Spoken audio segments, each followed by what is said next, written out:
Setelah Ohel Desa debut dan Rumadian, angin puting beliung kembali menghantam Ohaider Atas, Kecamatan Kei Kecil, Kabupaten Maluku Tenggara, Provinsi Maluku.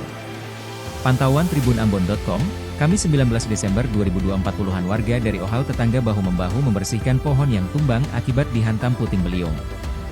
Tampak dinding sejumlah rumah milik warga roboh. Beberapa di antaranya juga sudah tak beratap. Menurut Kepala Badan Penanggulangan Bencana Daerah Kabupaten Maluku Tenggara, Bernard Daud Putnarubun mengatakan korban luka sebanyak 5 orang. Namun dampak kerusakan masih didata. Sementara itu di lokasi yang berbeda, PJ Kepala Ohaider Atas, Maria Teresia Kilmas mengatakan, sebanyak 20 rumah mengalami kerusakan.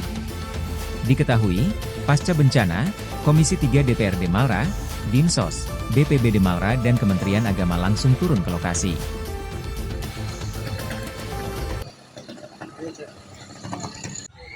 Itu angin puting beliung. Lalu karena saat itu orang semua pada tidur, ada yang sudah tidur, ada yang masih bangun. Kami semua kaget. Dan untuk saat ini untuk kerusakan rumah kurang lebih sekitar 20. Lalu yang sakit, yang luka ada sekitar 5. Tapi 2-nya sementara dirawat di RSUD. Dan 3 sementara puskesmas Polsek sementara ini dirawat.